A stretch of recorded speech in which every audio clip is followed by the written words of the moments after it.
A taxa Selic chegou a 14,75% ao ano.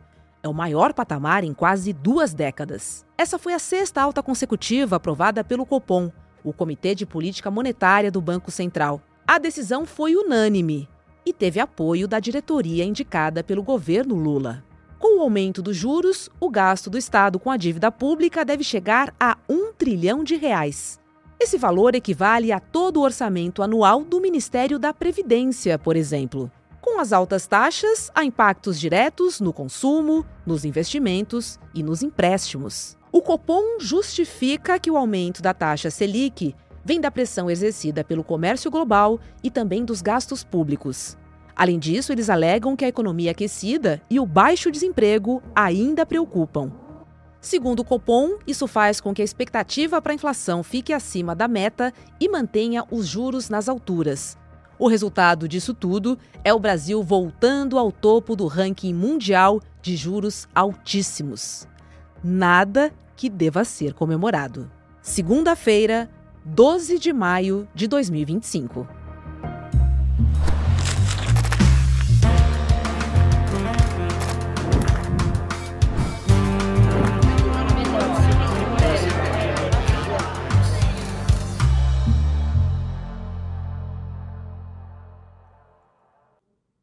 Olá, seja muito bem-vindo, seja bem-vinda. Eu sou a Roberta Garcia e este é o videocast Em Detalhes. Aqui sempre com um convidado ou uma convidada, nós vamos mergulhar e nos aprofundar numa temática do nosso dia a dia. Hoje eu converso com o professor de economia, Ricardo Summa. Oi, Ricardo. Prazer, seja bem-vindo pela primeira vez aqui no Em Detalhes. É um prazer estar aqui no ICE. Professor Ricardo, o Brasil atinge uma taxa Selic de 14,75%. O que significa, na prática, esse patamar tão elevado? Ele se justifica? Bom, acho que primeiro a questão na prática, né, como que vai ser sentido esse impacto do juro, vai ser principalmente no crédito, né? Então, o crédito vai ficar mais caro, então se você for pegar, vamos dizer, até parcelas para comprar eletrodomésticos, comprar um carro, isso acaba sendo repassado, né, para o custo, né, do empréstimo e acaba, né, pode ter um efeito de reduzir o consumo, né? Então, a primeira coisa é esse impacto, ele é sentido dessa maneira na economia, tá? E no dia a dia das pessoas. Então, ele reduz o consumo. Agora, ele se justifica no Brasil de hoje? Pois é, essa é uma questão que talvez eu discorde um pouco, né? De até os colegas da economia mais progressista.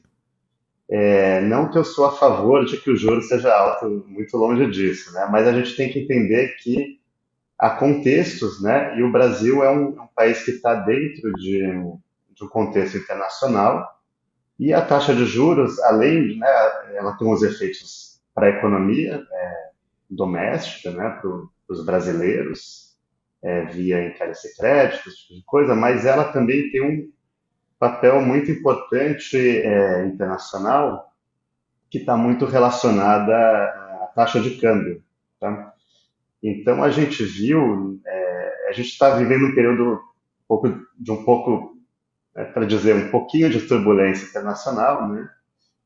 A gente vem de alguns anos, né, de turbulências no mercado internacional, inflação alta, né, nos países avançados, nos Estados Unidos, na Europa, e que também levaram a taxas de juros mais altas nesses países, né? Então, nesse contexto, acaba ficando um pouco mais difícil você reduzir a sua taxa de juros e não ter um impacto sobre o câmbio, né? Então, sobre, vamos dizer, o preço do dólar, né? E que isso também é uma outra coisa que a gente sente na prática, né? Quando o dólar fica mais caro, vários produtos, alimentos, gasolina, uma série de coisas, né, que impactam no dia a dia também ficam mais caros. Então, vamos dizer, tem tem um certo, vamos dizer, assim, você tem que de alguma maneira ver esses dois efeitos, né? O efeito direto, né, no custo do crédito, mas também o efeito que esses impactos no dólar causam para o poder de compra da população, né? Então, às vezes você tem mais espaço, né, para reduzir os juros, como já foi outros casos, né? Quando as taxas de juros lá fora estão mais baixas, quando a gente não está tendo muita pressão, né, no preço do dólar, né, na nossa taxa de câmbio, e aí sim é possível, né, você consegue abaixar os juros. Mas agora a gente viu ano passado, né, o câmbio aumentou muito, né, ele chegou a mais de 6, né, e isso foi um impacto grande, né, por esse efeito justamente, né, na taxa de câmbio, ele acaba sendo não diria que é o único, né? Há outras maneiras de você tentar, né, de alguma maneira, por exemplo, a política de preços, né, da própria Petrobras, que consegue, vamos dizer, quando sobe muito o petróleo lá fora, ela pode não repassar isso, né, para o preço doméstico. Há políticas também, né, de desoneração de impostos da cesta básica, que você consegue, né, ter efeitos um pouco mais pontuais, mas esse efeito do juros sobre o câmbio, ele é muito eficaz, né? A gente tem que dizer que quando dá certo, né, quando você consegue aumentar os juros e valorizar a taxa de câmbio, ou seja, tornar o dólar mais baixo, né, ela acaba tendo um efeito em vários produtos, né, e isso se mostrou, né, desde esse sistema de metas de inflação que a gente tem desde 99, se mostrou que funciona, né? Então, é, é um importante mecanismo, né, com alguns problemas, né, alguns custos, como a gente mencionou. Agora, com juros nesse nível, há uma estimativa de que os gastos da dívida pública passem de R$ 1 trilhão.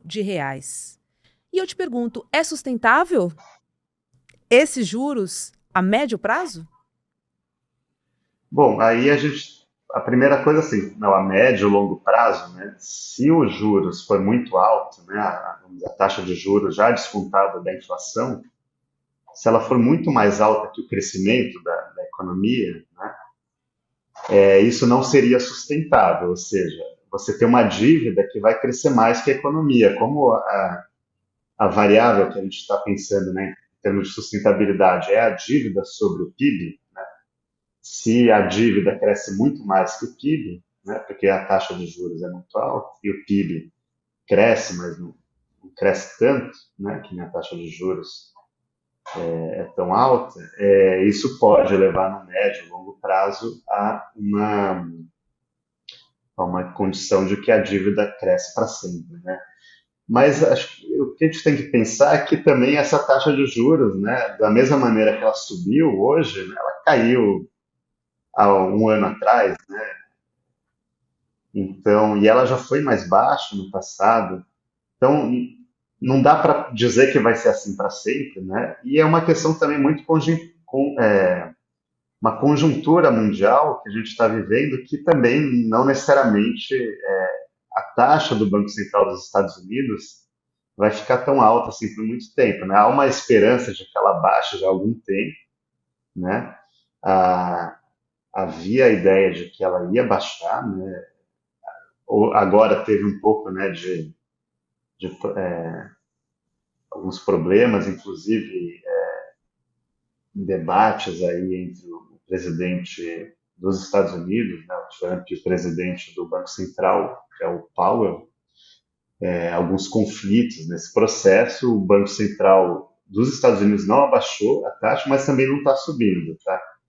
Então, eu acho que ainda mais se houver um pouco uma desaceleração da economia dos Estados Unidos, uma desaceleração, né, da economia mundial por conta de todos esses efeitos que a gente está vendo, né, desses impactos de tarifas, de guerra comercial, etc. É possível que não tenha muito como também as taxas de juros não caírem nesse país. Então, eu não acho que é algo permanente, tá? Eu acho que vai ser algo temporário, tá? É uma resposta, em certa medida, a esse problema cambial que a gente viveu no fim do ano passado, né? Que realmente foi um período ali que as pessoas, né? E eu não digo só o mercado financeiro, as pessoas mesmo, né? Que compraram, né? Que foram impactadas pelo aumento dos alimentos, pelo aumento, né, da inflação, foi um período não muito agradável, né? Então eu vejo que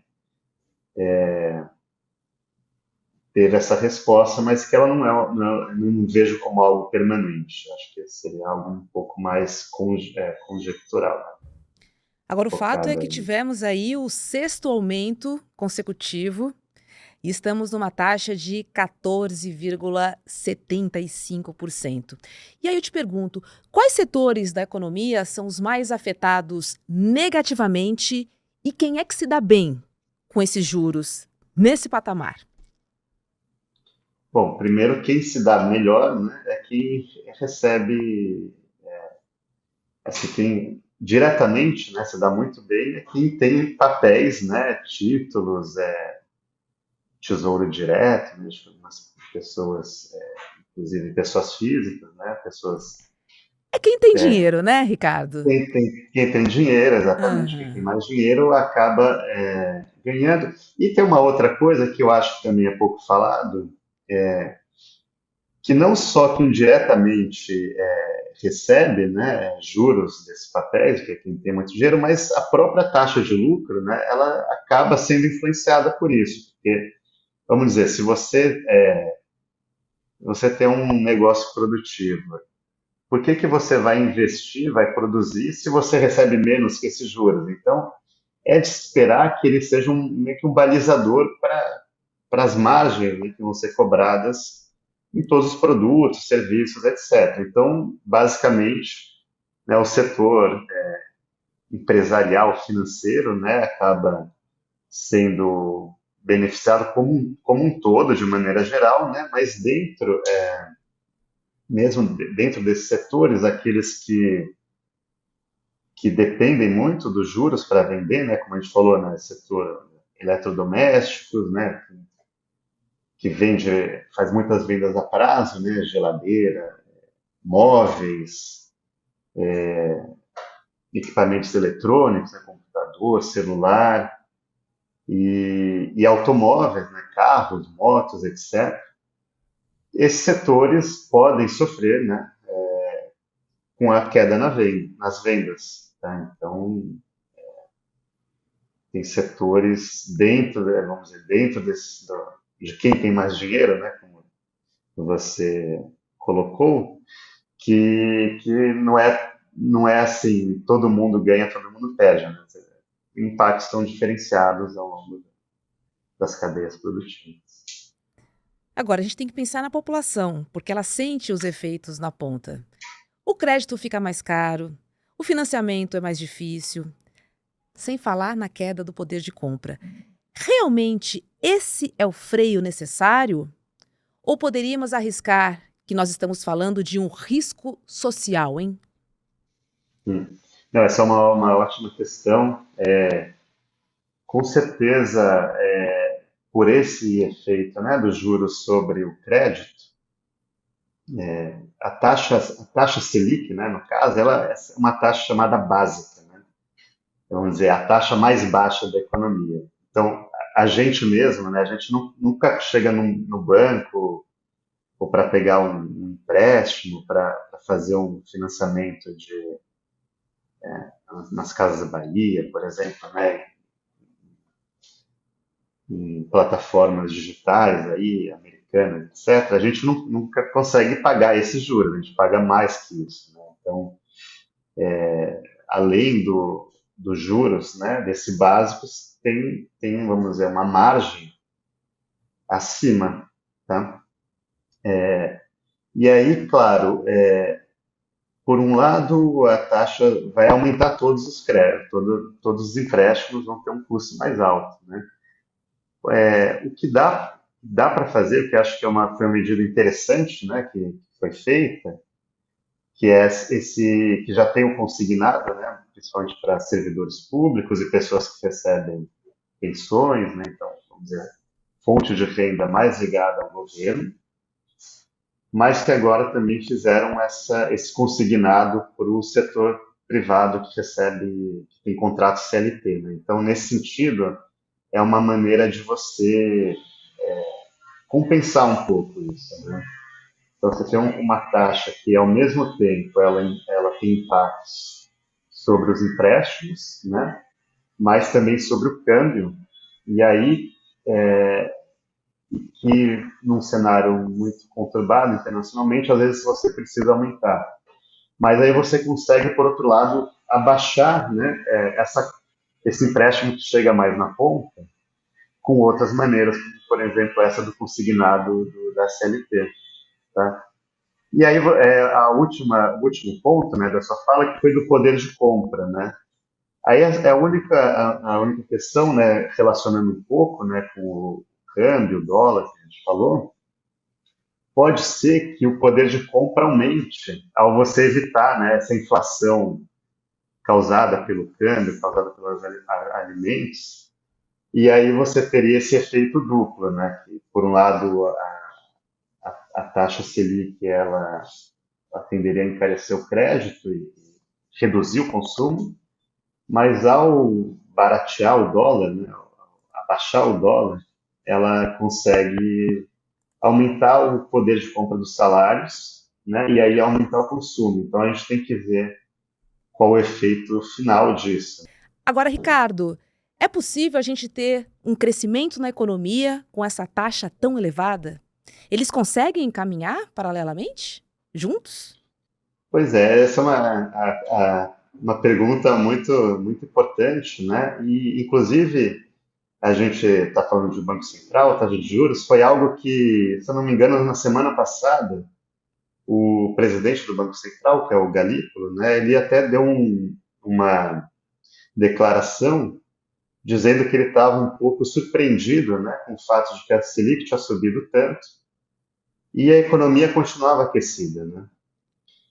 E sim, eu acho que, da maneira como eu falei, ainda que a taxa de juros ela tem um impacto, né, sobre o crédito, o consumo, né, dos bens duráveis, o consumo de automóveis, também pode ter algum impacto, né, sobre a compra de imóveis, né, o chamado crédito imobiliário, mas você pode ter primeiro o efeito que eu falei da taxa de câmbio,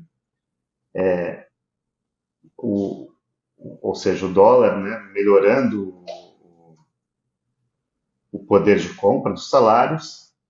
E em paralelo a isso, né, você tem, a gente falou muito assim, de política monetária. O Brasil é um lugar que todo mundo gosta, né, de falar muito da política monetária, dá muita importância, né? Mas para o crescimento, eu tenderia a achar que a chamada política fiscal, né, que seriam os gastos do governo, né, e principalmente as transferências que o governo faz para as famílias, né, e eu estou falando assim, de uma quantidade muito grande de pagamentos de aposentadorias, né, que o governo paga diretamente para as famílias, né, são famílias mais pobres, famílias, né, que recebem aposentadorias mais próximas de um, dois salários mínimos, outras transferências sociais, tá, inclusive o Bolsa Família, BPC, uma série de programas sociais que, de alguma maneira, elas são muito vinculadas ao salário mínimo, tá? Então, ao mesmo tempo em que você está aumentando a Selic, você está aumentando o salário mínimo. E eu acho que o efeito, no fim dessas duas coisas, né, o salário mínimo, ele vai automaticamente ajustar todos esses gastos, né, que vão para as famílias, que é um montante muito alto, né, um montante de quase 20% do PIB. Ao passo que esses outros gastos, né, que são muito relacionados ao crédito, são muito menores, né, é um percentual muito menor. Então, muito se fala, né, sobre a taxa de juros, sobre assim, quanto estiver aumentando o salário mínimo, quanto estiver pagando os precatórios, né, até agora uma outra coisa, né, que apareceu, que foi essa corrupção aí no INSS, né, que é uma coisa horrível, né, parece que começou em 2019, mas até do ponto de vista da economia, se você pagar, né, que são quase 6 bilhões de reais, né, ressarcir justamente, né, as pessoas que foram roubadas, né, ou lesadas por essas, né, Associações? Uhum. associações, etc., ministros antigos e tal, você tem mais uma injeção de poder de compra na economia. Então você tem essas duas coisas acontecendo, que eu acho que vai prevalecer, né, eu sou mais otimista, eu acho que vai acabar prevalecendo essa via aí do salário mínimo, das transferências, etc., ela vai conseguir mais que compensar o aumento dos juros e a economia não vai ficar em recessão, não vai, né, vai continuar crescendo, o desemprego vai continuar, acho que vai ficar baixo e eu acho que vai conseguir baixar a inflação, como ela já está baixando um pouco, principalmente pelo controle da taxa de câmbio, como eu falei, né? Evitar que essa taxa se descontrole como foi no ano passado. Tá? Então, é uma maneira um pouco diferente de canais diferentes, né? Como as políticas afetam a inflação e o crescimento do PIB, como outras pessoas propagam. Mas será que ao invés de pensar nesses benefícios sociais que impactam um número muito maior de brasileiros vulneráveis, a gente não deveria pensar no número menor de pessoas que têm um poder aquisitivo sem fim e que quase não pagam impostos, Ricardo? Não, daí sim, mas eu acho que não é pensar em um ou no outro, né? Eu acho que tem que pensar nos dois, né? Então, uma coisa é você gastar com famílias que recebem menos, e o aumento do salário mínimo é algo muito importante, porque ele diretamente ele vai aumentar o poder de compra das famílias, né, que recebem benefícios sociais e aposentadorias. Então, isso é uma coisa, né? Isso é, vamos dizer, o lado do gasto, das transferências do governo. A outra é a parte da taxação, né?